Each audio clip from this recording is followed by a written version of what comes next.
दोस्तों शुरू करने से पहले मैं आपको डिस्क्लेमर देना चाहूँगा कि वीडियो सिर्फ और सिर्फ एजुकेशनल पर्पस के लिए है। यहाँ पे आपको इन्वेस्टमेंट एडवाइस नहीं दी जाती है, तो वीडियो को देखकर आप सीख सकते हो और इन्फॉर्मेशन को ले सकते हो। शुरू करते हैं।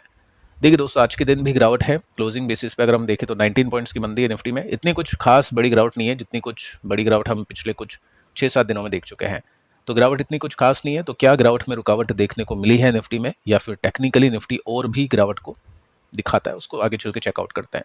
निफ्टी बैंक, इसमें आज तेजी बनी, न्यूट्रल आप इसको बोल सकते हैं। निफ्टी और निफ्टी बैंक दोनों को, मिड कैप चलो तेजी में थे, 150 पॉइंट्स का जंप है। स्मॉल कैप भी आज न्यूट्रल ही आके बंद हो चुका है।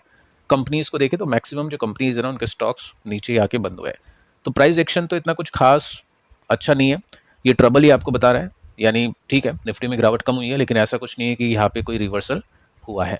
आगे चल के सेक्टर्स को देख लेते हैं। तो सरकारी बैंक्स ने अच्छी तेजी दिखाई, रियल्टी एनर्जी ठीक था, बाकी मेटल एफएमसीजी बैंक न्यूट्रल थे। आईटी, फार्मा, ऑटो और मीडिया ये अंडर परफॉर्मेंस के साथ में बंद हो चुके हैं। दो कंपनीज की लिस्टिंग हुई आज के दिन। पैसे कितने बने देख सकते हैं। एटलांटा के अंदर 13-14% के गेन से, गणेश के अंदर 8% के गेन यहाँ पे मिले हैं। आईपीओ मार्केट अभी इस समय काफ़ी गर्म है। काफ़ी सारी कंपनीज हैं जिन्होंने सीबी को अप्लाई किया था कि हम मार्केट के अंदर आना चाहते हैं। उस तेजी को देखकर जो जीएसटी के टाइम पर अपने मार्केट के अंदर अपन ने देखी थी। लेकिन उसके बाद में क्या हुआ, गिरावट अभी बनी। H1B वीज़ा, ये ट्रम्प, ये सब चीज़ें जो मार्केट के अंदर भी प्ले कर रही है, उसकी वजह से इन आईपीओ के जीएमपी भी घटे हैं। और इन्वेस्टर्स की जो एक्सपेक्टेशंस थी, कंपनी की जो एक्सपेक्टेशंस थी, वैसे लिस्टिंग नहीं हो पाई है। अभी भी आप देखोगे ना तो काफ़ी सारी कंपनीज के आईपीओज एक्टिव है। मैं आपको बता देता हूँ किसमें कितना दम है, किसमें कितना जीएमपी है, ताकि आपको अपनी रिसर्च में आसानी मिले। कंपनीज के नेम्स आपको यहाँ पे ऊपर देखने को मिल जाएंगे। डिटेल स्टडी आप कर लेना। जस्ट मैं आपको अभी जीएमपी बता रहा हूँ ताकि आप क्विकली देख पाओ कि कहाँ पे लिस्टिंग गेन्स है, कहाँ पे नहीं है। Pace Digitek IPO, listing gains कितने, 14% के हैं। तो 14% इतनी कोई खास बड़ी बात नहीं है। 14-15 हज़ार का 14-15% आप लगा लो, कितना आपको इसमें गेंस मिल सकता है। इसके बाद में नेक्स्ट कंपनी है ग्लोटिस आईपीओ, और इसमें आप देखोगे ना जीएमपी तो जस्ट 9% का है। ये 11-12% का था, ये डिक्लाइन हुआ, तो 9% का ही जीएमपी है, कुछ खास नहीं है। अगर आप इनमें अप्लाई करना चाहते हो ना, तो इनको आप इशू साइज के हिसाब से कंपेयर कर लेना कि किसमें कितना ज़्यादा इशू साइज है। जितना ज़्यादा बड़ा होगा इशू साइज, उतने ही मिलने के चांसेस आपके ज़्यादा होंगे, नहीं तो पैसे अल्टीमेटली आपके अननेसेसरी ब्लॉक हो गए। साथ में अगर आप देखोगे फैब टेक टेक्नोलॉजीज, इसमें ठीक है, पिछले दो आईपीओ की कंपैरिजन में यहाँ पे 18% का जीएमपी दिखा देता है। तो 14-15 हज़ार का 18% यहाँ पे अनुमान लगा सकते हैं कि कितने पैसे बनने की एक्सपेक्टेशंस है। उसके बाद में एक और कंपनी है ओम, और इसमें अगर हम देखें तो यहाँ पे जस्ट 8% का ही गेन है। तो गेन इसमें भी काफ़ी कम है। तो 18% का मैक्सिमम गेन अभी अपन ने देखा, और उस कंपनी का नाम है फैबटेक। तो जो भी है इसी के अंदर है। बाकी एक और बड़ी इन्फॉर्मेशन यहाँ पे आती हुई देखने को मिल रही है, जिन्होंने भी टाटा कैपिटल को खरीदा है अनलिस्टेड मार्केट में, उनका आप देख सकते हैं यहाँ पे जो भी मतलब उनकी कैपिटल है, उनको 70% का नुकसान झेलना पड़ा है, अगर किसी ने टॉप पे लिया है तो। और टॉप पे ही लेते हैं लोग, क्योंकि जब लोगों को पता चलता है कि ये जो कंपनी है ये अपने स्टॉक मार्केट में आने वाली है, लिस्ट होने वाली है, तो क्यों ना अपन पहले से इसको ले लें अनलिस्टेड मार्केट के अंदर, ताकि आईपीओ का भी झंझट खत्म हो जाए। अपन को आईपीओ लगे नहीं लगे उसका मतलब, उससे मतलब कोई वो है नहीं कि देखना पड़ेगा कि पैसे लगते हैं, आईपीओस मिलता है या नहीं मिलता है। उससे पहले अपन मार्केट से खरीद लेते हैं।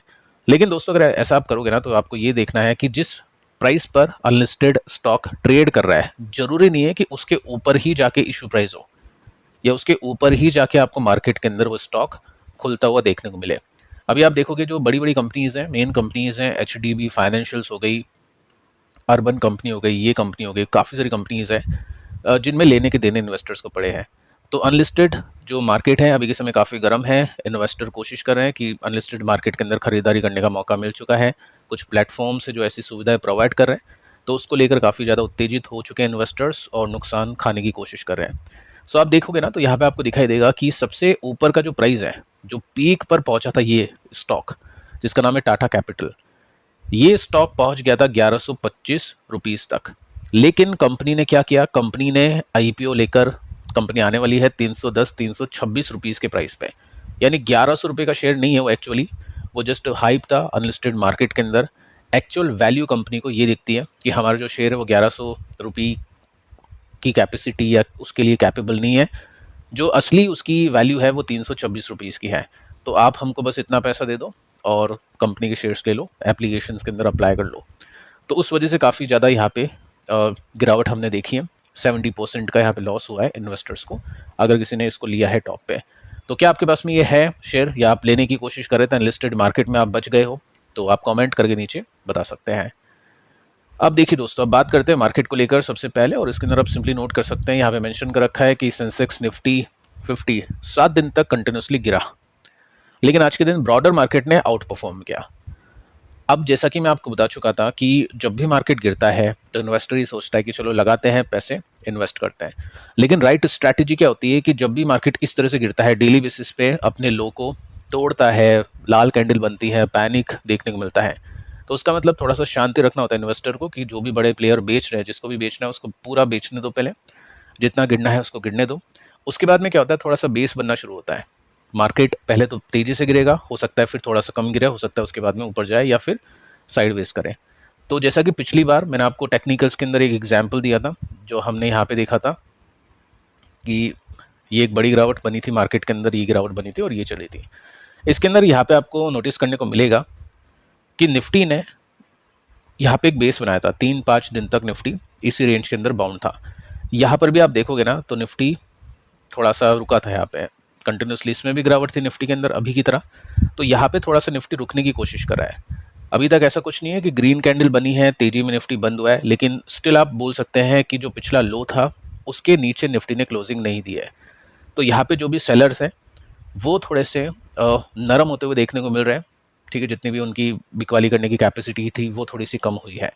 ये आज की डेट की सिचुएशन है। आज की डेट मतलब जो भी न्यूज़ अभी मार्केट के अंदर प्ले कर रही है उसके हिसाब से सिचुएशन है। लेकिन कल कोई बड़ी न्यूज़ आती है, कल कुछ और नेगेटिव न्यूज़ आती है, तो फिर ये रूल काम नहीं आएगा, फिर मार्केट एक नई गिरावट को दिखा सकता है। ये इसके अपोजिट कुछ बड़ी अच्छी न्यूज़ आती है तो मार्केट उस हिसाब से नई तेजी को दिखा सकता है। जैसे कि हमने अभी देखा था जीएसटी की, यहाँ पे तेजी बनी थी। ठीक है, तो यहाँ पे चलो ठीक है, हम ये बोल सकते हैं कि निफ्टी जो कंटिन्यूसली गिर रहा था, अपने लोस को तोड़ते जा रहा था, वो आज देखने को नहीं मिला। सपोर्ट की लाइन को अगर हम खींचें तो यहाँ पे भी आपको दिखाई देगा कि सपोर्ट भी नियर बाई ही है निफ्टी का। तो सपोर्ट के आसपास से बायर्स ने थोड़ी सी बाइंग करना शुरू कर दिया है। अब ये इंडिकेशंस होता है उन इन्वेस्टर्स के लिए जो भी अपने पैसे को हाथ में रखे हुए थे कि मार्केट थोड़ा सा संभलेगा तो फिर हाँ थोड़े पैसे उसके अंदर लगा देंगे। चाहे वो म्यूचुअल फंड इन्वेस्टर हो जो लमसम इन्वेस्टिंग करते हैं मार्केट के अंदर, कि ठीक है अभी देखते हैं पैसे अपन ने रोके हुए हैं, हर महीने इन्वेस्ट करेंगे मार्केट की सिचुएशन को देखते हुए, तो उनके लिए अभी सही टाइम है। बाकी अगर कोई स्टॉक सिलेक्ट कर चुका है और स्टॉक के अंदर भी कुछ ऐसा ही पैटर्न दिख रहा है, वो थोड़ा थोड़ा करके इन्वेस्ट करेगा ऐसे मार्केट के अंदर। बाकी क्या सपोर्ट पर है निफ्टी अभी के समय, सपोर्ट से थोड़ा सा ऊपर है। देखते हैं अगले कुछ दिनों में निफ्टी किस तरह से परफॉर्म करता है। बाकी चलो ठीक है, बड़ी गिरावट आज के दिन देखने को नहीं मिली पिछले दिनों के कंपैरिजन में। अब कुछ कंपनीज के स्टॉक्स के ऊपर स्टडी करते हैं, सीखने की कोशिश करते हैं कि टेक्निकल्स और फंडामेंटल्स की वजह से हम क्या यहाँ पे सीख सकते हैं। देखिए फर्स्ट कंपनी रेडिंगटन, रिवर्सल्स वाली कंपनीज है, यानी ऐसे मार्केट के अंदर जहाँ पे मार्केट बिल्कुल ठंडा था, इन कंपनीज में तेजी देखने को मिली है।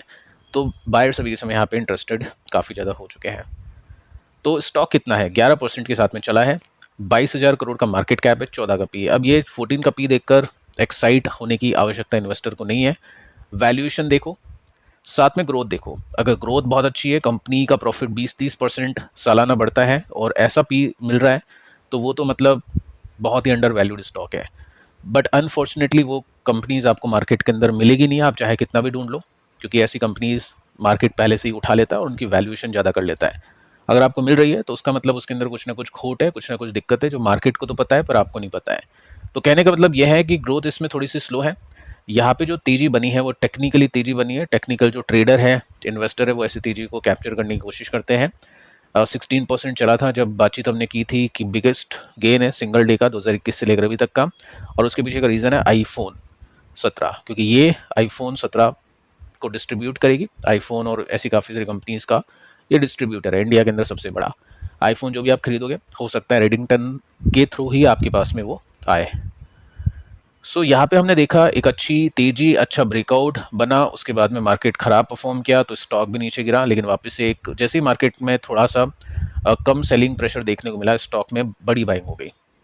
सो काइंड ऑफ एक कप एंड हैंडल पैटर्न ये बनता हुआ देखने को मिल रहा है। अगर ये ब्रेकआउट कर जाता है तो फिर डेफिनेटली ये रेसिस्टेंस, और उसके बाद में ब्रेकआउट करता है तो अगले रेसिस्टेंस की एक्सपेक्टेशंस की जाएगी। नेक्स्ट जो कंपनी है इसका नाम है पारादीप, और इसने 6% की तेजी दिखाई।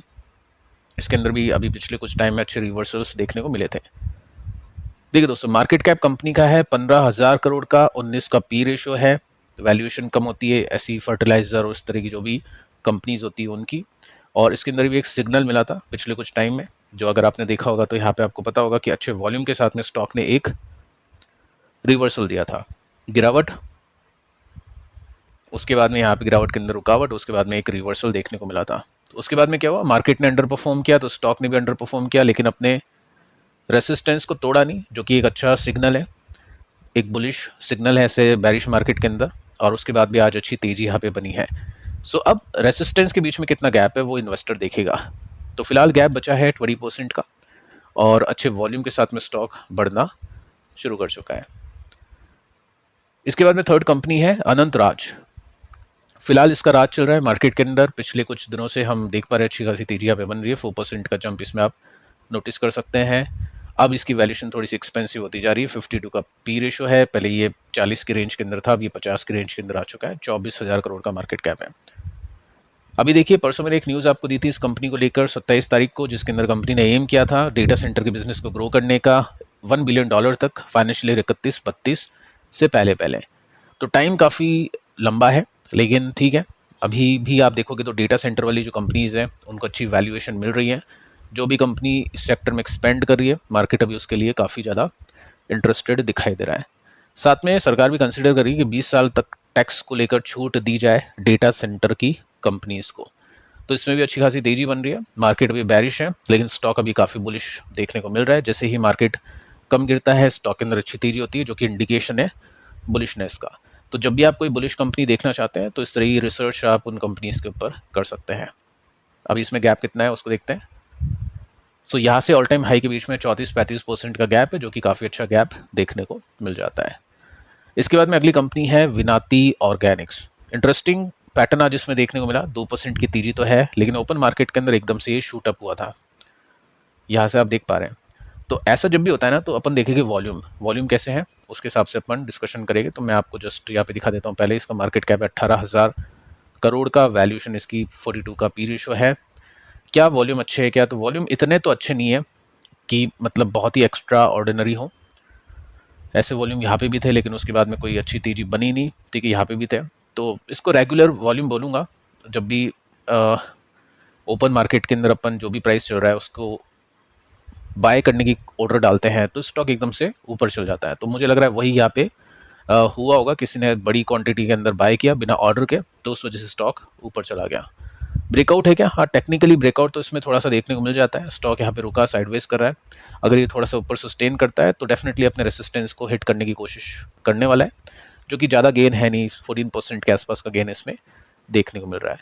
तो इस तरह से आप स्टडी कर सकते हैं बैरिश मार्केट के अंदर बुलिश कंपनीज के ऊपर। बाकी पिछले वीडियोस को भी आप देख लेना, अक्टूबर के ऊपर स्टडी की है। 1950 से लेकर अभी तक का डेटा है। सितंबर अक्टूबर मार्केट के लिए बहुत ही घातक, बहुत ही खराब साबित हो चुके हैं। ऐसा क्यों होता है और अभी भी ऐसा हो सकता है कि उसके ऊपर यहाँ पे डिटेल में बातचीत की है।